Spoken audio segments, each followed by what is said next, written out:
the day. You all know I love quotes. If any of you can tell me where that's from, I will be so impressed.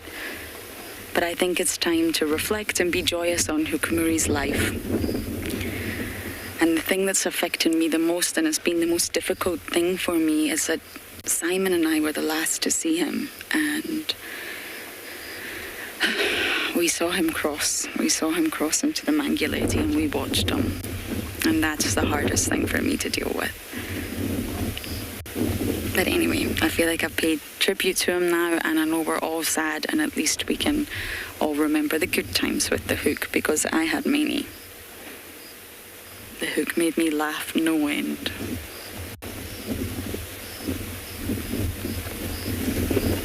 I didn't really want to do the tribute at the Hyena Den, but unfortunately this weather is starting to get a lot worse, and I really, really don't think it's going to allow for much else.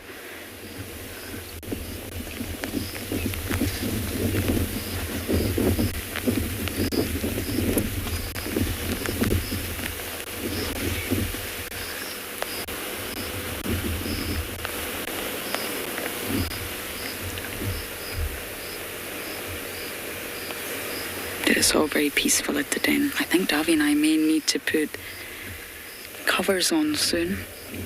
I'm getting rather wet here.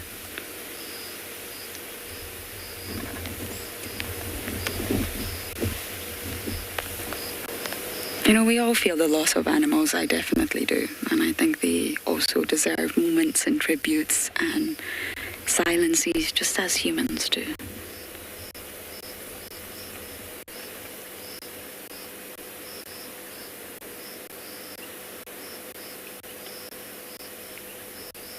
One of my favourite memories was with you, Davy. Do you remember we were looking for Hook? Mm-hmm. We're on power lines. Yep.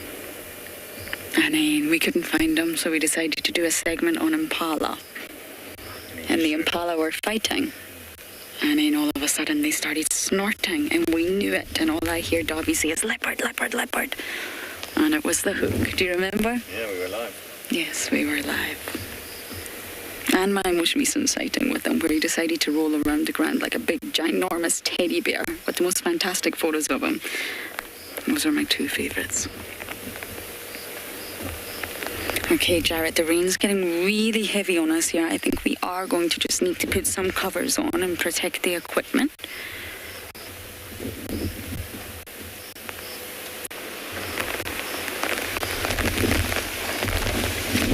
Dear, okay, we may have to do this while you're all here. I don't know if you can hear how heavy that rain is getting. So bear with us, everyone. This is live broadcasting for you.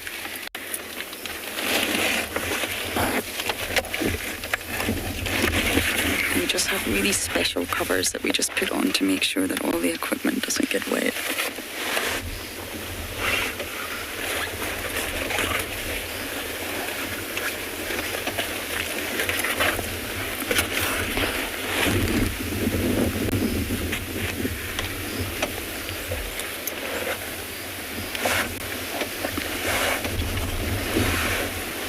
Did anyone guess where that quote was from? Does anyone know where that quote was from?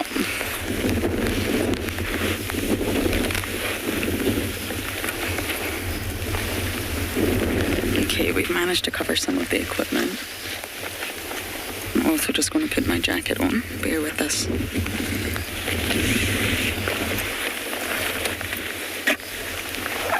The hyenas do not seem bothered by the rain whatsoever.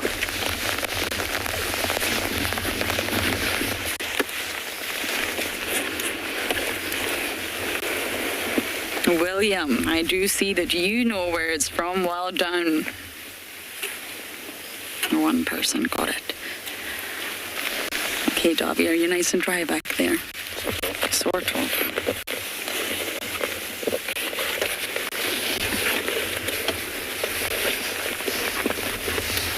Okay, just a few more items to cover, everyone, and I will be back with you.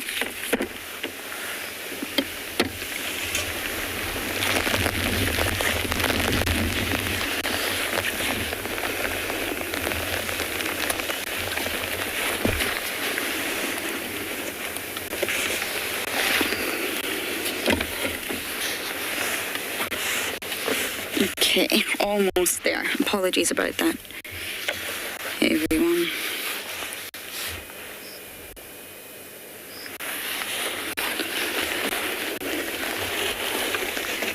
It's amazing how animals just, none of them have moved. Heart and Djuma, cubs, ribbon, they just adapt.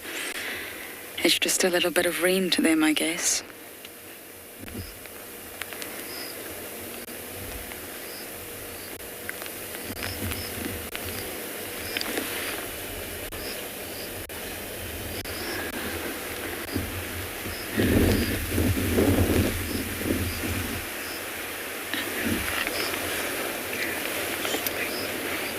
Swain, you're asking at what age will the hyenas get their spots? Well, you can almost really determine from here, from what we have in front of us. So if you look at Nkwazi and Shimbulu with ribbon, they're obviously 1 year old next month. It's very exciting. And their spot pattern's been very prominent for some time. They say at about 3 months, the spot pattern is really sort of visible and obvious at 3 months old. But if you look at little June bug, aka Novella, you can see the spot pattern, but it's not really entirely clear. The rest of the hair has not sort of started to lighten. So it's a bit of a developmental progress, if you like. The spot pattern's always there when they're young, even on Ntima's little one. It's just that the rest of the hair surrounding their body is also very dark. So of course that starts to lighten over time and the spots stay the same. And that's great news for science, because you cannot identify an individual by any sort of pattern. I think there was a conversation on this regarding zebras earlier, on any organism, if it's going to change from juvenile to subadult to adult. If there's any changes in that pattern, be it zebra stripes, hyena spots, turtle scutes, then you can't use it to identify that individual. It has to remain the same. And therefore, luckily, hyenas stay completely the same. So we can use it. We can use it as soon as it starts to emerge. But they normally say round about 3 months. You start to really see the spots. Well, now I see what Dobby's trying to get my attention of. We're not alone on the vehicle. We have a friend. A grasshopper. I don't know this species, actually, to be perfectly honest with you. But immediately, just looking at those ridiculously large hind legs, you know straight away it's a grasshopper. And if you don't, well, it is.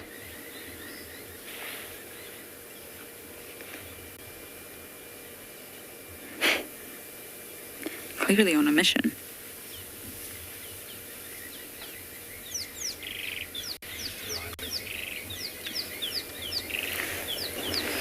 Oh, someone else is around. I think it's Comet again. Comet's back. We are well and truly surrounded by animals, Dobby.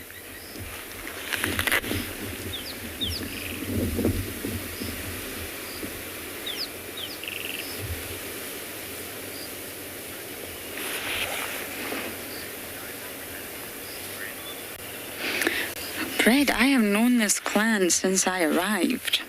Jamie Patterson was my mentor, as well as James, but James was the one that really sorry, Davi's just wiping the lens. It's not a tech issue, just a wipe. And I started coming to the den from day one. So possibly 2.5 years now. I have really immersed myself in this clan, and I'm still learning stuff about hyenas, to be honest with you. They got me from word go. I just find them extremely fascinating. The more I learn about them, the more, look at this, Davi, are you able to get this? Very sweet interaction. With a pole in the middle, isn't that great? But yes, I just thoroughly, and I know a lot of people don't like these animals, and I just think they are absolutely fantastic. Their social structure, their dynamics, their intelligence, their behaviour, their biology, their anatomy, their ecology, everything. It really draws me in. And the clan's gone through a lot of change since I first met them. I met them when Corky was a matriarch. And then, of course, Corky got injured, and we still to this day don't know how she got injured. There's speculation, of course, that it was other hyenas. There's speculation it could have been the lions. It really could have been a number of things. It was around the time that the Djuma Pride were denning in the Mulawati, and it was also the start of everything changing. The matriarchal takeover happened in Djuma camp. It happened outside our rooms. I remember everyone running out in their nightgown and their night dresses, and seeing James Hendry run out in his night dress. Well, that's something else. And it was horrifying, everyone. It was horrifying. It sounded like that noise Shimbulu was making earlier, but times 20. Do you remember that, Davy? It was blood-curdling. It sounded like someone was being murdered, and we knew it was the hyenas, but it happened to be at night time, so we couldn't really see what was going on, but we knew it was bad, and we were all worried. But we saw June. We managed to identify June, and we saw that she was covered in blood, and that is the night that June's ear flopped over. Before that night, in November 2019, June's ear was absolutely fine. And that was the night everything changed. And that was the night that Ribbon, who you are looking at right now, took over, became the matriarch. Was it opportunity? Was it pre-planned? Who knows? But she did. And she did well. Corky was injured. I love Corks, and she did such a good job at being the matriarch, especially with the attack from Darkmane Avoca. But Corky was injured.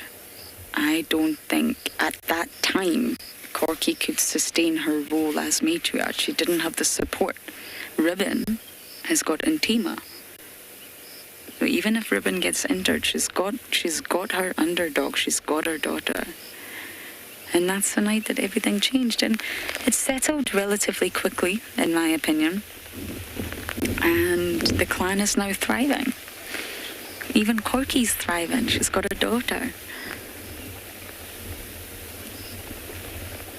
So yes, I've known the clan quite some time now. The locals call me the Misi lady. I'm not sure if that's a compliment or not, but they call me the Misi lady, which means hyena.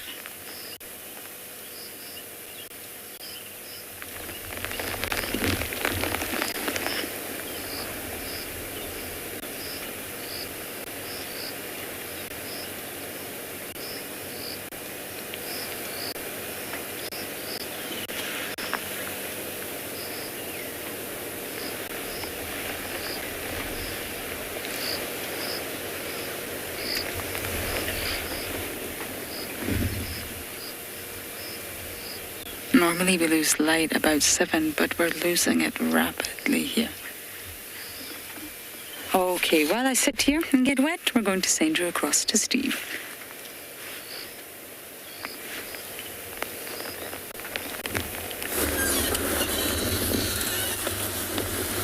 Well, thanks, Lauren. Let me try to take my hood off.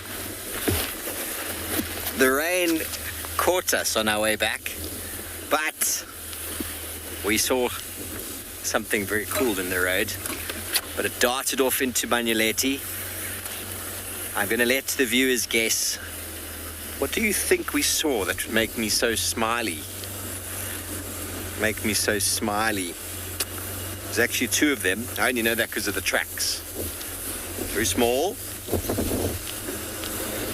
Ran into Manuleti without us getting a very good look, but Paul, you saw it as well, but you weren't sure. It had a black tail. We just saw it.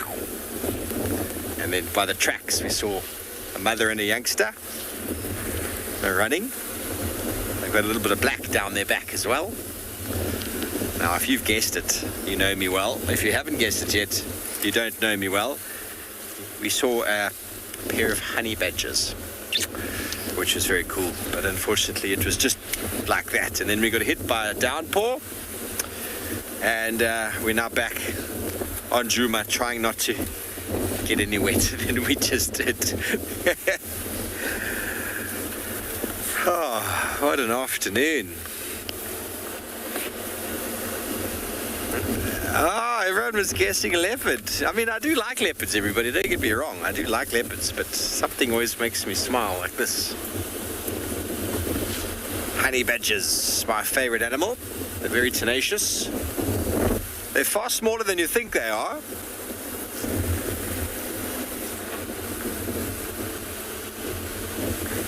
We're talking about hyena dens. How much time Lauren spent with the hyenas. I don't know if any of you remember that time I was following Hukumuri. Must be more than 2 years ago now. Probably close on the time that I got back from the Mara after Lauren had started here. And the Djuma clan had been busy where they are now. And then they just disappeared. We didn't know what had happened, where they'd gone. And I was following Hukumuri. And Corky, who was the matriarch at the time, she came out and chased him. And he walked us and led us straight to the new den that they had at the time. That was there off of Shabamu Road and Gari Main, where June had cubs, Corky had cubs, or one cub, one. That was Plonk. That was the days of Plonk. And Pretty had cubs. Remember that? They were all very naughty, very naughty. And we got to do quite a few TV shows there.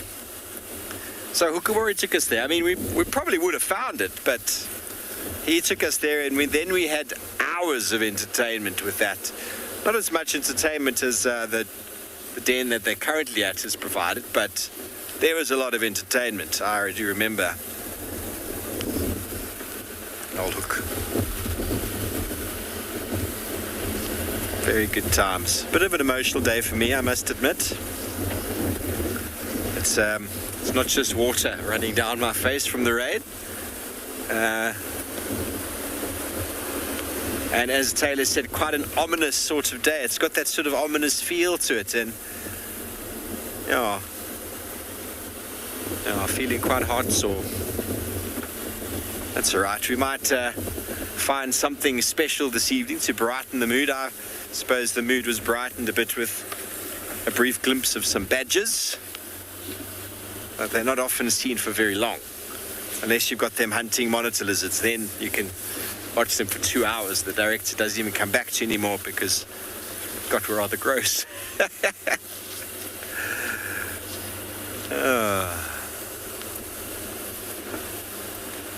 If you recall, everybody, Saturdays we used to do Safari Lives. So we used to do that sort of Saturday show every Saturday, and we'd always, in the afternoon, we'd always highlight our characters, always voiceovers and clips of the week and what that animal got up to and how it behaved. And we really got intimate with the characters during that time. Very intimate.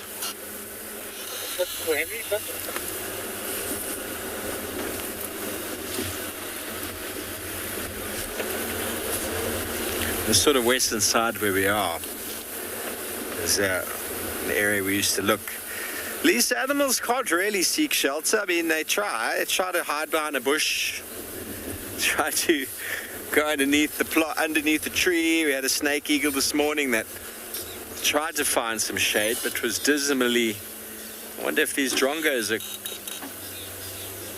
What are you shouting at, drongos? Snake eagle tried to hide from the rain, but it did a very bad job of it. It was looking very saturated. There's no hiding from it, everybody. You can try. You're going to get wet. You know, like, have you ever stood under a tree in the rain? It works for a little bit, and then the tree starts to leak. And then you just... It's the same as this roof here. It just drips straight down here. And if I'm not wearing an amazing poncho like this one, it drips right into my boot. So the roof serves an amazing purpose for Paul and the camera in the back. But for me, if you've ever been on safari where the vehicle has the roof, that doesn't benefit the guide or tracker at all, anybody, at all. It's mainly for sunshine, to be honest. No benefit to the guys in the front. we just get pelted. But shelter, we're blessed to have shelter. Some animals will go underground, they'll find cover, the dens and things like that, but there's a limited number of animals that will go into burrows in the ground. Let's quickly send you to Pridelands, who's got some dogs.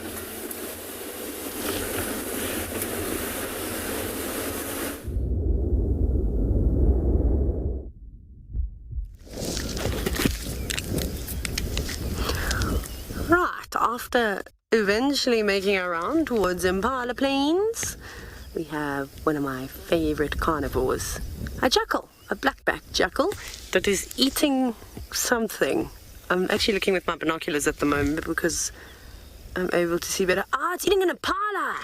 We're trying to figure out what it was feasting on, and at first I thought, maybe a ground-dwelling bird or scrub hare, but that was the leg of an impala that it held up, which is going to be a wonderful meal. Perhaps it's from a young lamb that's around here.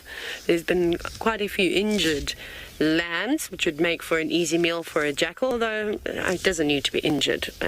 Jackals are actually really good hunters, and they typically do prey upon the lambs, and then all sorts of other things in between. Now, there is a pair of them that live in this area, and we see them often on this little open patch here. I suspect that there might be a den nearby. I haven't been able to find it because it's quite a vast open area. But this little raise, I think it must be a termite mound or something that's underground. Maybe they've dug a little tunnel or just something underneath the bush. They've also got very powerful front legs and very nice claws that would easily dig up the soil, but that's awesome. So there we go. Not only are jackals masters at scavenging, but they're also able to hunt. But again, I don't know how it got this impala carcass. Maybe it was something that was killed by a bigger species, maybe a hyena or a leopard or something else, and it's just managed to sneak off with a little leg. And I thought, no, I'm not. I think there's Egyptian geese living nearby. So if we go to the right, there's that tiny little bush. Keep going a bit more. I'm going to just duck a little bit more. There's Egyptian geese. Where are you? There they are. There's a pair of Egyptian geese. Now, the fact that they are out here, I suspect that they must be nesting somewhere close by. Not uncommon for Egyptian geese to actually nest in cavities and termite mounds or in burrows and things like that. So we're very, very far from water. And I have seen lots of other Egyptian geese goslings. There's actually some at Ndlovu Dam, which is right outside the eco-training camp. So I think that this pair must have a nest nearby. So they're just out grazing, getting something to eat before they have to go back. And then once those eggs hatch, the adults will walk their goslings to the closest source of water. They'll most likely go to a pan, so maybe HQ pan, or there's plenty of water in the drainage systems too, and lots of natural pans have filled up, so it'll be sufficient for little goslings. So quite an interesting scene out here this afternoon on Impala Plains. It's been a long time since I've been able to spend a bit of time with the jackals. I really, really love watching them, and I hope to one day find a den here on Pridelands so that we can hopefully habituate the little ones, the pups, and watch them grow. One of the animals that are very much underestimated while you're on safari.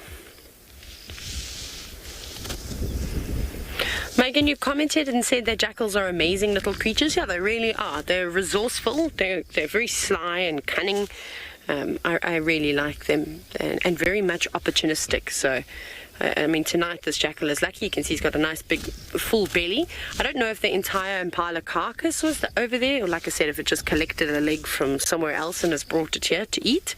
But they will go after almost anything. I mean, they love grasshoppers, especially the youngsters, the pups. When they start learning to forage for themselves, they'll eat things like grasshoppers, which there are normally plenty of.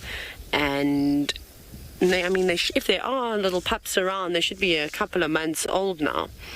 But we'll just keep an eye out around here. But also little scrub hares about.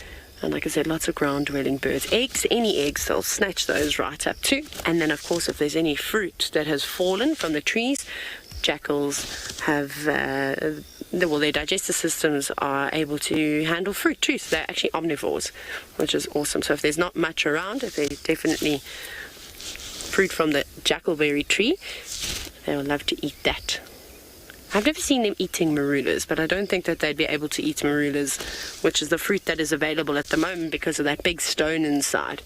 It's not really going to be very edible, but fruits that don't have big stones is perfect. Now, with the jackals, of course, you can see this jackal. I can't tell if it's a male or female right now.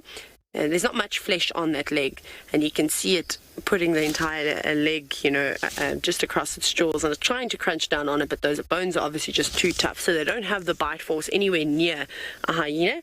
A hyena would be able to gobble that right up, no problem, hoof and all. But for the jackal, it has got a slightly more slender snout, and it's going to just have to eat around all of the skin and try and just tear little chunks of whatever it can actually get off of that leg. What have you got now? That's going down to the foot, so towards the hock. That's that round sort of joint. It's actually difficult to... I think maybe it is an adult leg, because it actually looks quite big. The Egyptian geese have actually just flown off, squawking, so I'm just checking around. It's a really good night for any predators to come out and hunt on this open area. Obviously a lot of the general game, so just a moment ago we must have seen 50 or 60 impala. There's a nice herd of zebra and a few wildebeest scattered around too. And this is the perfect place for a leopard or a lion to come out because the grass is nice and long, just not in this little patch where the jackal is. But obviously the prey have come out here to have a better chance of seeing any predators come towards it. I wonder where the other jackal is. You'd think if they were both close by, they would be feeding together. Apparently not. It was such an awesome scene though. Lots of wind as well, so good for hunting. Nina Moo, you've asked if jackals are related to a red-tailed fox. I don't think directly that they are related.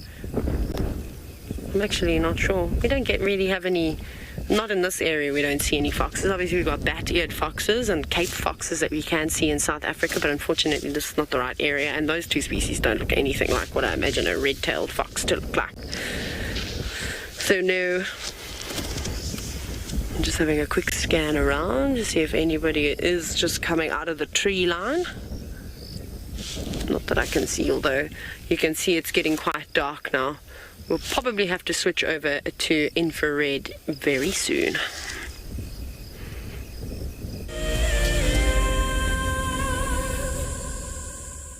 When on safari, there's nothing better than an evening spent under the stars chatting around a fire, with the sounds of the wild all around you. If you sign up to be a WildEarth explorer, you can build your own memories by joining our guides for regular fireside chats. Subscription payments can be made by PayPal, credit card, and now bank transfer. WildEarth Explorers, it's in your nature. Sometimes love wants to make you sing. And sometimes love wants to make you bow and fan your wings to your bow. For the southern yellow-billed hornbill, these are signs that love is in the air. These birds are destined for a season of monogamy at least. Breeding pairs are in it for the survival of their chicks. But before love commences, the male needs to woo his valentine with food in the form of nuptial gifts. I'm Nikki here at andBeyond in Ngala in South Africa. I love getting questions from viewers about all the small things within the environment and how it all is integrated with one another. If you want to ask me any questions, please simply register with the WildEarth website, head across to the Live Safari page and then post your questions there. I'm looking forward to chatting to you on my next WildEarth drive. Guys, have a look at what we've got. This is better than my birthday.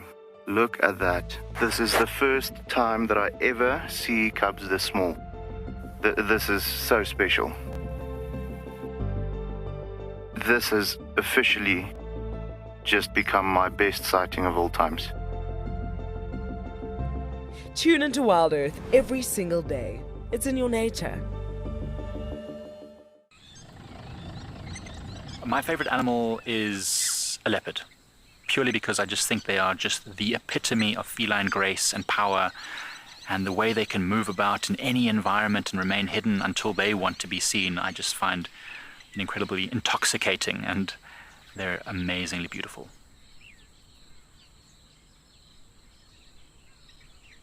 Catch up with the guides daily here on WildEarth.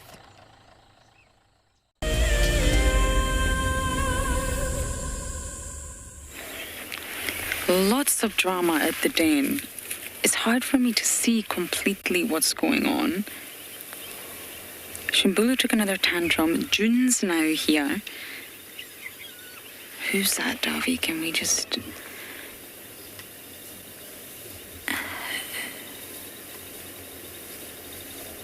Is that June? It's quite difficult to tell when you have no ambient sort of vision and you're looking through a monitor, but I think that's June. Lots of squealing and whooping, and everybody's getting very active now.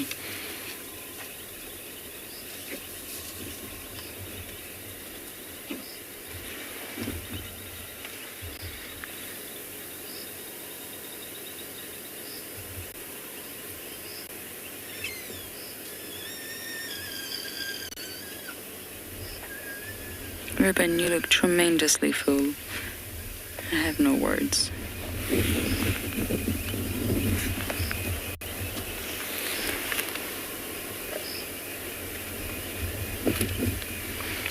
I wonder where she's heading. If she, of course, does disappear, we will have to leave.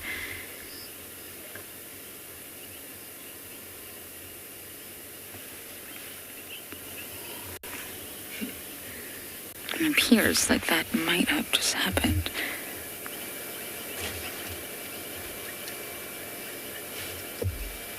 Wow, and just like that, the den gets quiet.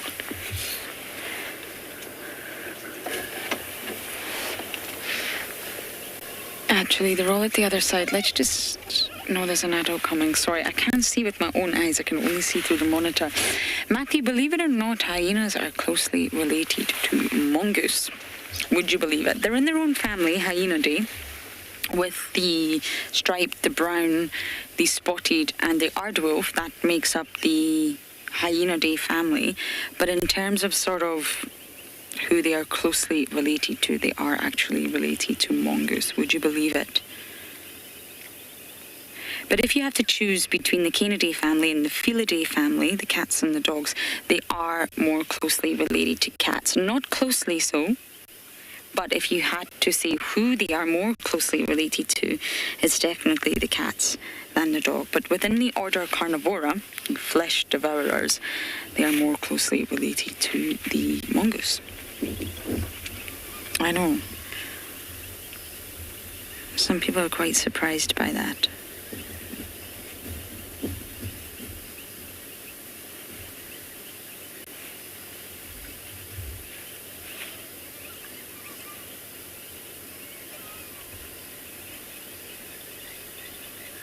It seems to have all calmed down again. Ribbon's back to her normal spot.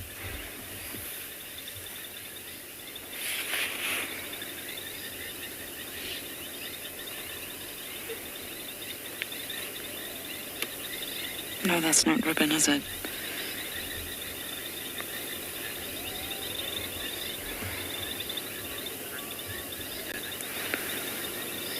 That's June. Sorry, I'm completely... I really struggle when we're in infrared light. Apologies. This is June we're now looking at, who's taken Ribbon's spot, which is probably nice and warm, actually. And it's now with little Novella. Janet, I believe that Shimbulu and Ngwazi are already following Mum. Maybe not too far, and maybe not all the time, but I mean, they're going to be a year next month, so they're already following Mum. But you will really start to see them properly mobile at about a year and a half. Round about that age, they will become very, very mobile. And of course, at the age of 2, technically speaking, in terms of Ngwazi and Shimbulu, they will be sexually mature and they could disperse, just like Swazi, although he's choosing not to. But I think, we saw Hart once travelling on Weaver's Nest with Gingarika and Pumela. So they are moving. The older ones are slightly moving with Mum. It might not be far. And she will, of course, let them know when they can follow and when they must stay. But it's just like lions and leopards. It's very sort of progressive. It will start small steps. And earlier, because of the water in the soil, there's actually hyena tracks at Philemon's Dip and small cub tracks. I think it's Ribbon, Shimbulu and Ngwazi. So they're moving. They're definitely moving with Mum by that age. But they're also using the den. They'll remain in milk anywhere between 18 months to 24 months. That's the sort of period, the lactation period. So they'll still use it in. It's nice to see June. You see her ear, her left ear? That happened at the matriarchal takeover. Yes. Hello.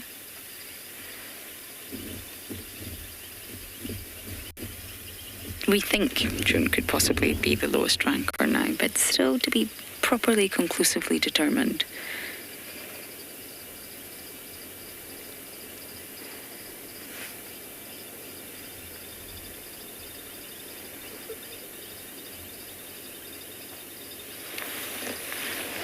And I honestly can't see where anybody else is. I think they've all disappeared. And it's now June time.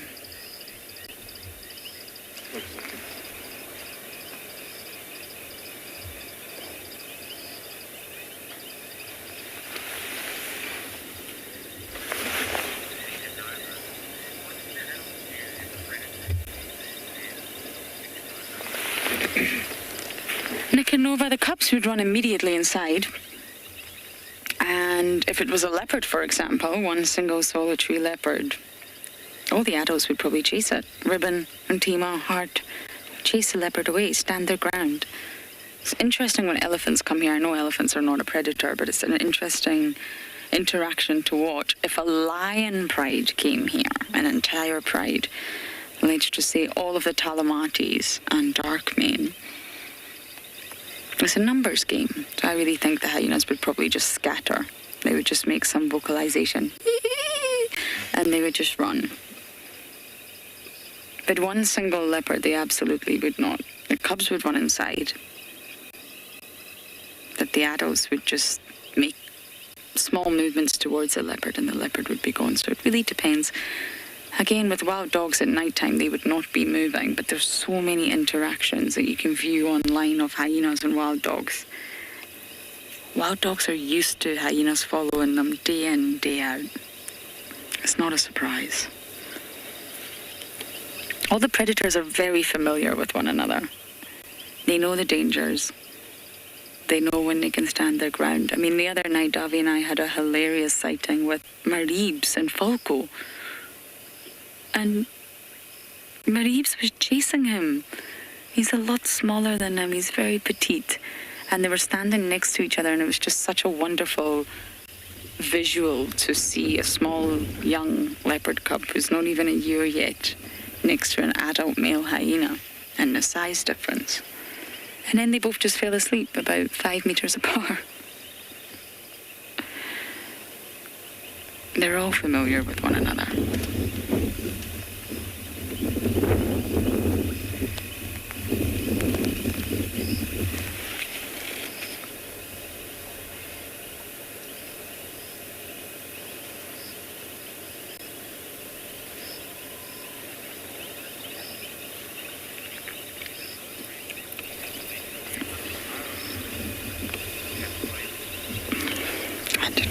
That name, but touching on the matriarchal takeover that I just earlier described, that's exactly what Ribbon did.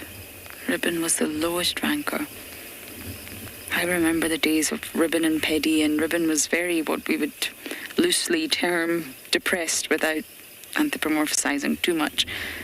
She was very low ranked. She got bullied. She was skinny. She was always just at the den, Gwen's den, with little Peddy. And now she's a matriarch. So yes, they can change. They can challenge the status quo. They can climb up that proverbial ladder. But it's not commonplace. I wonder if it happens more often than we realise. But I mean, the two best examples that I know of are Waffles. Queen Waffles, one of the greatest hyenas of all times in the Masai Mara. Her story is just amazing. I did a whole safari lives on Waffles. And Ribbon. You've got to have the right resources. And there's an interesting paper by Kay Holcamp online. You can Google it. It's free. And it's about social alliances and how are low-ranked females able to do that? How come they can challenge the matriarch and take over? And it all boils down to having a girl army, having the right hyenas around you and doing it together. That's exactly what Waffles did. But with Ribbon, I personally feel this situation's a little bit different. Of course, she had Ntima, but I feel Ribbon used the boys on some level. She didn't have a girl army, she had Ntima, and that was it. So although many maybe didn't immediately feel positive towards Ribbon because of the takeover, you've really got to give her credit. That was remarkable that she was able to do that and change the dynamics of the entire clan. Switch it up, boom, just like that. I don't want to be submissive anymore. I don't want to be at the bottom. I want to be at the top.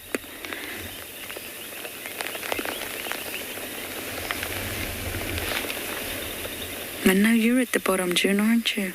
Or we think you are.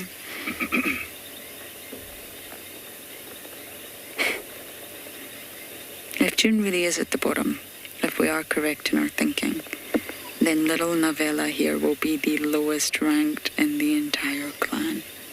But you never know, she might get old and of course challenge the status quo herself. So we're going to leave the den now, and we are going to send you guys across to Steve.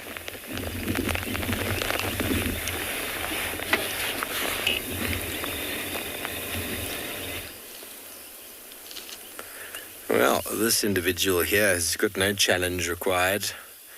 The challenge is finding a moist patch to slide their body around. This giant land snail, caught in the headlights of my car, is hiding right now, but there are plenty of them around. And now with the rains, these snails are out and about. They are enormous snails, hence the name giant land snail. I haven't spoken about one in a while. He's starting to poke his head out. Are you ready for it? You ready? Here it comes, everybody. This is slow motion in real life. What I find fascinating, and I'd love to really be able to see it up close, these giant land snails are obviously herbivores, but detritivores, meaning they feed on organic material, decomposing organic material, but their mouth parts, their mouth is basically made up of a chainsaw-like appendage that basically just chainsaws material into an open mouth, which they then ingest. And then that just sort of flows through like a bodily fluid in the body before eventually being excreted. Watch out, everybody. If you don't pay attention, you might miss it.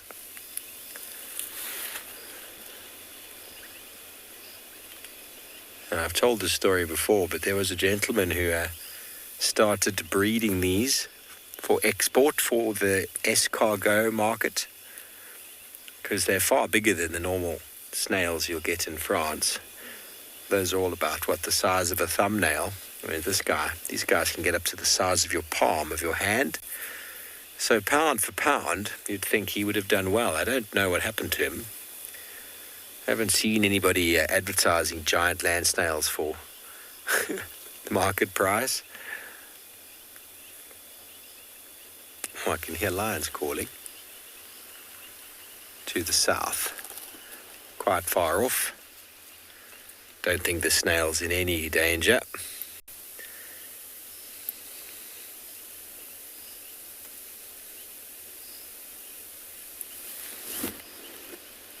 Timber birds are quite predatory on these snails. The hornbills, giant, or the southern ground hornbill, they feed on them. Quite a few other organisms. I'm trying to think what else is a major primary sort of predator apart from birds. Obviously, I think they are quite edible for us. But they disappear in the dry season. You don't see them, although they're around. I remember honey badger digging a hole in quarantine one night, and we investigated the hole afterwards, and one of these guys had been dug out of the hole.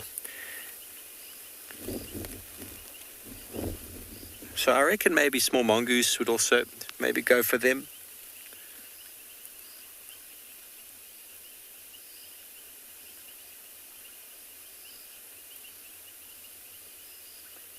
Got a fair amount of protein in their body. Quite slimy, if you like that sort of thing. Just like that, everybody. Vanished. Told you it was going to be quick. Cool thing about giant land snails is you can go and put the kettle on and still get your teacup, your cup of tea in before it leaves the frame. Lindy, they hatch in little eggs, of course, and that very small little shell grows on the back incrementally day by day as they go. I've never seen tiny, tiny, tiny snails, but I think when they do lay eggs, it's multiple eggs that get laid there, and then they slowly, slowly, slowly build that shell, and it's growing with them through their life. And that shell itself is very high in calcium. And locally, the local tribes who used to live in these areas would actually feed or crush the shell up and put it in the food of their babies to increase the calcium intake. So lots of calcium. So I've no doubt other animals that tortoises and the like will probably feed on those shells when they get an opportunity. I'm sure it's much tastier than feeding on hyena scat. What do you think, Paul? Now I heard Lauren say earlier she would like to know what hyena anal pasting smells like. Lauren, you don't. You really do not. I'll mention a good friend of mine, Jared Glasson, who I used to work with in Singita. He was showing me the ropes when I first got there, doing this big boundary patrol at Singita. And it's what we do all the time. We stick our hands out the car, we grab grass, you know. Oh, there's buffalo over here yesterday. Stick your hand out and you grab the grass. I do it all the time. And he did that. And he pulled his hand in between his fingers was a hyena anal paste. He was this side, so it was his right hand. So, needless to say, he drove the whole way home with this arm out the car, very far away from me, which was quite splendid. But we were about as far away from home as you can get. And he'd wiped it, and he'd wiped it, and it's designed to stay smelly for a while. So it's one of those things that you'd fall off the back of your chair if you smelt it. I don't think Lauren wants to smell one. I think just for curiosity's sake, you got to try. Jamie Patsis and I are still quite keen to do our little scratch and sniff book. Everybody, if you've never heard of that before, it's a book you open page by page, and then you scratch the little icon or the badge, and it smells like leopard urine or hyena pasting. I can think of nothing worse, because we detail the smells of things all the time, and it's hard to sometimes put smell into words. Lauren's got a very interesting way of putting her smells into color, which I find very interesting. I don't know what color she would describe a hyena scat or hyena pasting to smell like. We're going to have to find her one.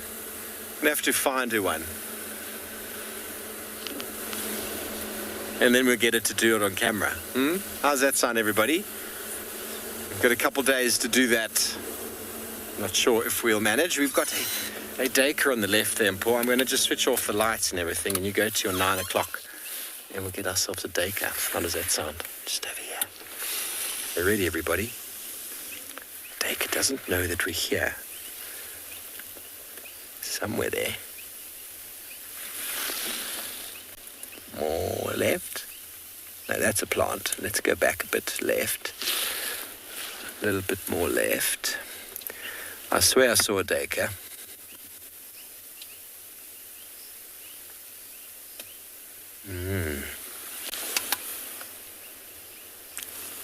He obviously heard me and bolted. So they don't stick around, everybody. Well, that is right next to the car, and we lost him. So you can imagine what it's like trying to find these other larger animals. Thanks for that. Sorry about the false alarm, but I swear I saw a Dacre.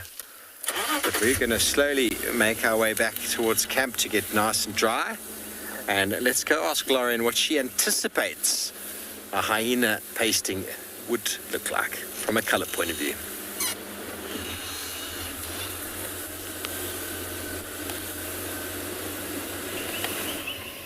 That is such a fantastic idea, scratch and sniff book. Sorry. I'm still struggling with my speech a little bit, but why didn't I think of that? Now, in case any of you have wondered, what do insects do at night? It's dark, the sun's gone down, there's no ambient light, it's raining, and Mr. Elegante is here. Just completely out in the open.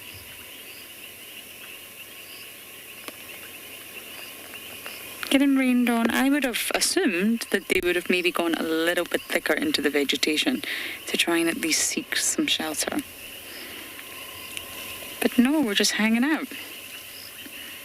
And you can see the water just running off that exoskeleton, and that's because they do have that waxy substance, I mentioned that this morning, that coats their entire exoskeleton, from the feet to the legs to the segmented joints to the abdomen, the thorax, the head, even the antenna, believe it or not.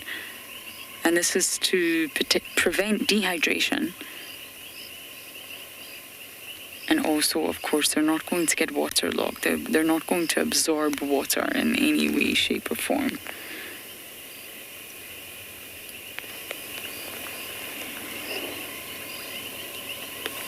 How fascinating. I really didn't expect to find a grasshopper at night time. Not that we look for them.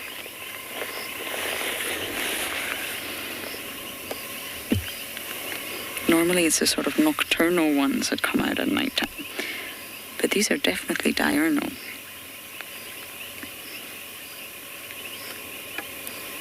And when it comes to grasshoppers, their auditory organs are really, really simple structures. So when it comes to their hearing, if you like, they can detect intensity, they can detect rhythm, but not necessarily pitch. And when you think of a male grasshopper song, because it's only the male that creates a song, he's trying to attract the ladies. Ladies don't have to do that. It's not very melodic, shall we say. The females don't really care whether he can carry a tune, to be honest. That's not what they're looking at. They're looking at the loudest, the sort of fastest, the furious. That's what they want to see. Or they want to hear, sorry. And each different species of grasshopper will sort of produce a different rhythm that will be unique to them. And that's how the females can distinguish, yes, this is my species.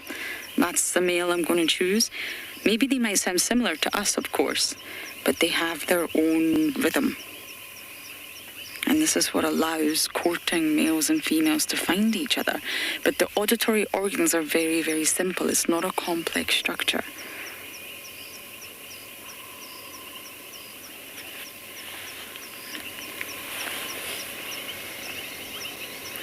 Isn't he beautiful?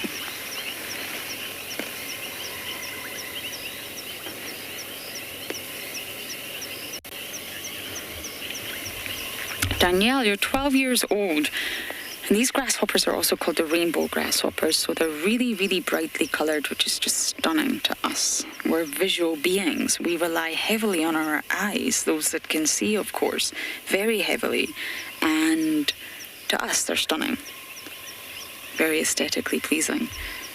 But in the animal kingdom, to those animals that are highly visual, such as maybe birds or reptiles, this is a warning. These colours are a warning. Do not eat me. They're not very palatable.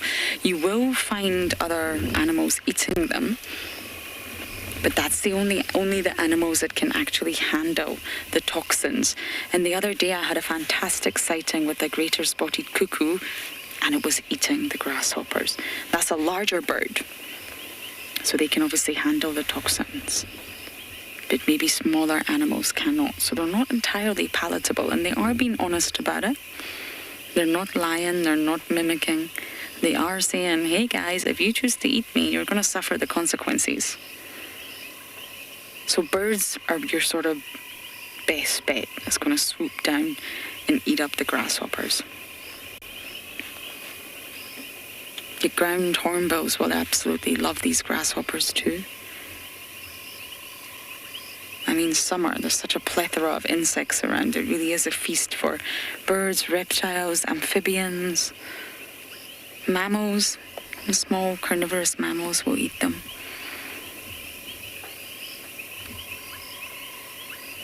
You can see how delicately they're moving.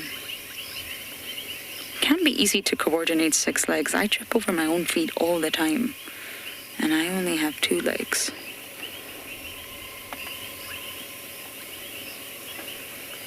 And I mean, grasshoppers are said to be able to sort of jump to flee danger. They don't really fly. Especially the males have not got very powerful wings. They do have wings, but it's not really to fly as such. It's more to glide.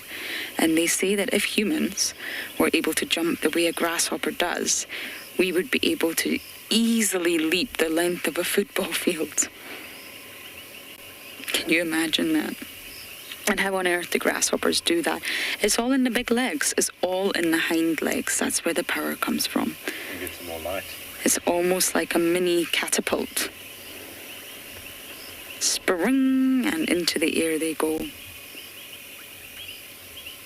They have specialized muscles. They're called flexor muscles, and they actually contract them really, really slowly, and they bend at the knee joint. That's where the power's coming from.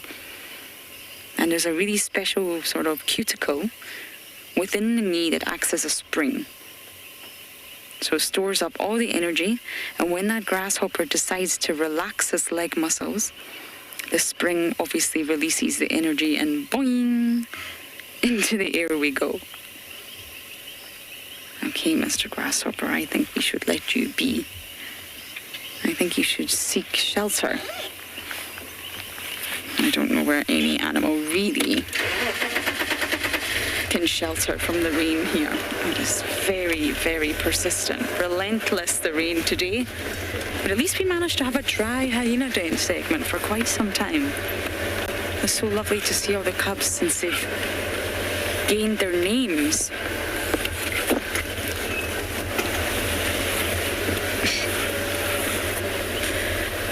The rain from the roof is falling onto my lap. Such wonders. Okay, we're going to do our last little bumble all the way to quarantine and see what we can find.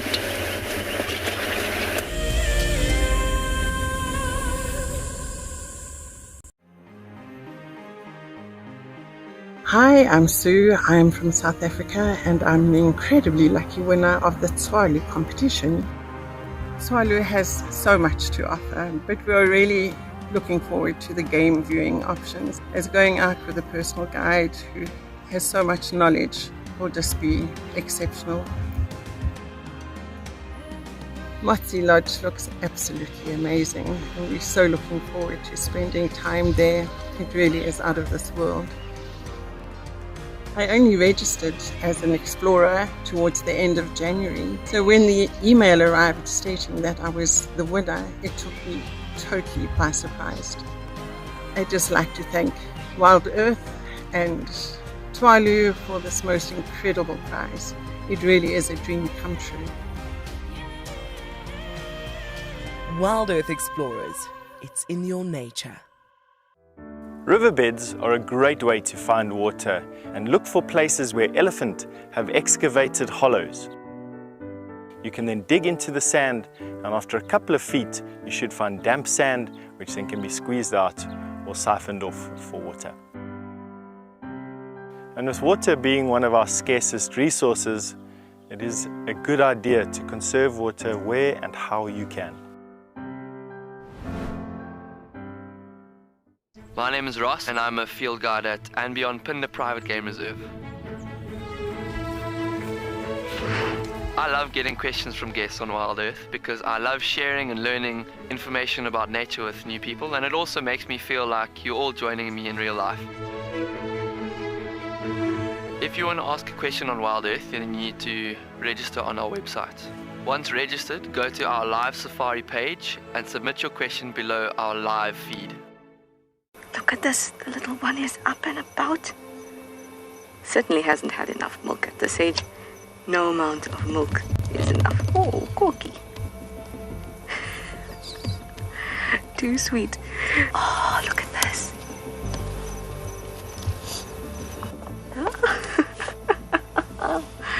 That is stunning. Tune into WildEarth every single day. It's in your nature.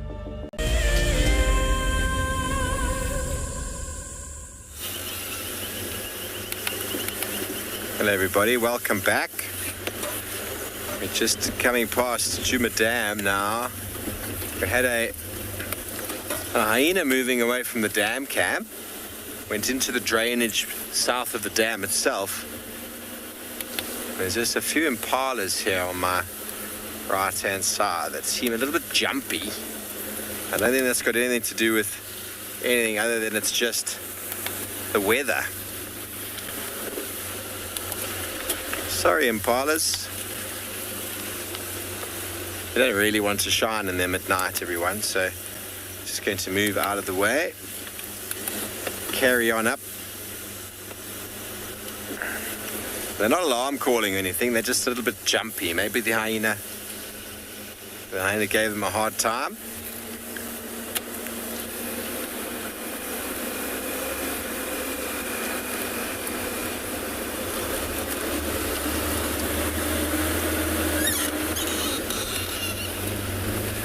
It's that time for a last minute leopard.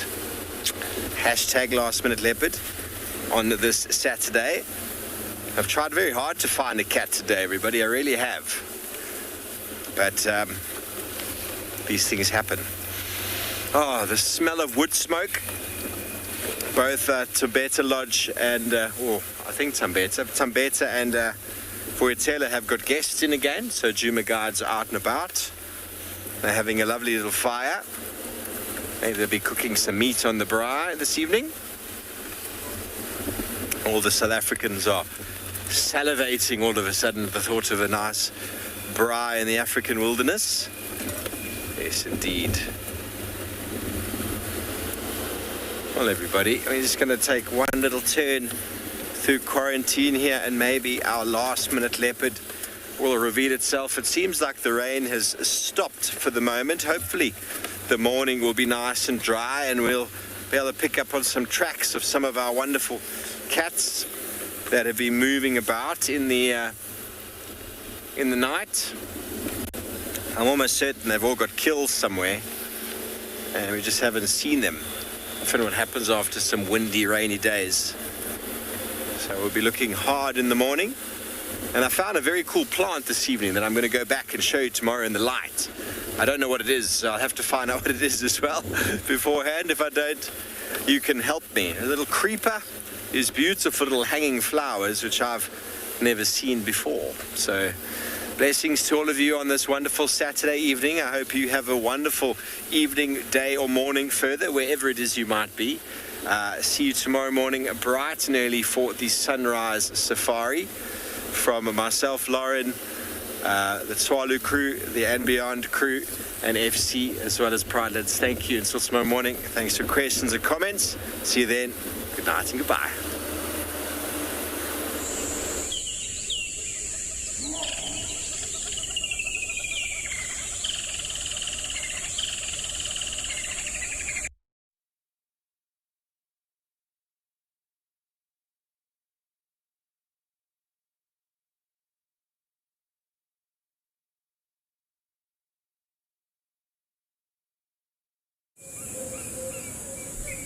This program features live coverage of an African safari and may include animal kills and carcasses.